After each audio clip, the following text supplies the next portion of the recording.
of the times. That countries are now preparing for a world in which the United States will no longer be number one. The rest of the world quite often sees the United States acting unilaterally, acting in its own interests, and often at the expense of global interests. And David mentioned that I've been the ambassador to UN twice. I was there.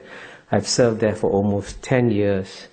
And it's rather tragic to watch in the UN, as I did at first hand, to see that the institutions that were essentially created by the United States after World War II, with the guidance of FDR and Eleanor Roosevelt and all that, these were basically American-inspired institutions which have then been undermined by American policies. You know, as I get older, I get less and less surprised by things, you know, it's quite normal. But one thing that's really surprised me is that on the one hand, the United States has clearly the freest media in the world, the best financed newspapers, the best financed television stations in the world.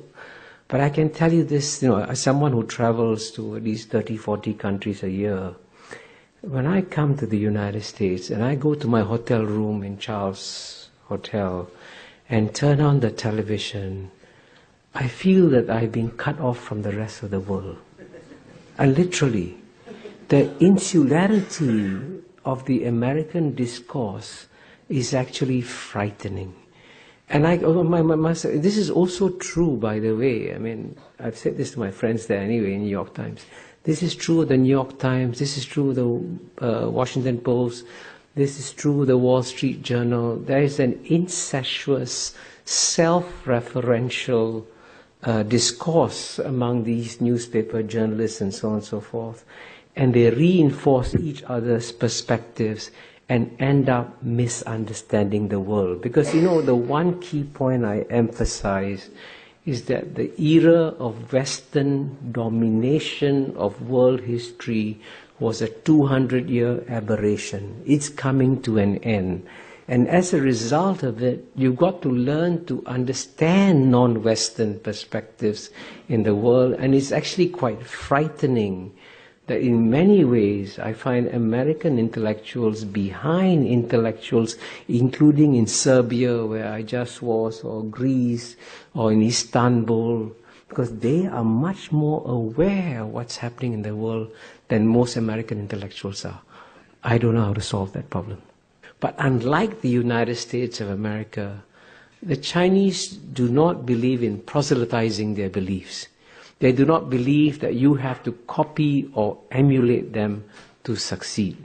And they also believe that it is far better for people to admire and respect them for their deeds rather than to pay attention to their words. So in a sense, we will have a very different world when the world's number one power in the world is no longer a missionary power in the world. That, you know, if you look back over the longer history of China over the past 2,000 years or so, it's actually surprising how few military adventures the Chinese had overseas. And in general, they have actually, as you know, within the Chinese Confucian ethos, the guy who's a soldier is at the bottom of the value chain. And I want to emphasize, since I come from Singapore, and Singapore and Hong Kong are seen as competitors all the time, it is actually in Singapore's national interest to see Hong Kong thrive and succeed, because we need competition from another city-state, and therefore we can both do equally well. I mean, Singapore will not just survive, Singapore will do very well. Because, you know, Mr. Lee Kuan Yew and the founding leaders of Singapore created some of the strongest institutions in the world in some areas. The quality of mind of the Singapore civil service, I think, is number one in the world. The quality of mind of the Singapore judiciary is also probably number one in the world. The quality of the Singapore military is probably among the top 10 in the world. Singapore's education system is already ranked among the top 3 or 4 in the world. We have the world's best airport, the world's best functioning port. So we have created a whole ecosystem of excellence in Singapore. And with that ecosystem of excellence, Singapore is poised to take advantage of a major historical opportunity that is coming its way, because just as London served the European century and New York served the American century, the one city in all of Asia that is comfortable with all the major civilizations in Asia, with Chinese civilization, with Indian civilization, with Islamic civilization, and also Western civilization, is Singapore. So Singapore is going to become the New York of the Asian century. So it's a great time coming ahead for Singapore. And you can read in, whatever, Wall Street Journal, New York Times, Economist, there's this constant belief that the best thing that can happen to China is to have a collapse of the Chinese Communist Party and have a democratic system. The one slightly provocative point I'm going to make here is, be careful what you wish for. Because if the Chinese political system becomes more democratic, it could very well become far more nationalist and far more aggressive as a power. And the great paradox here is that the Chinese Communist Party is actually delivering a global public good by restraining Chinese nationalism.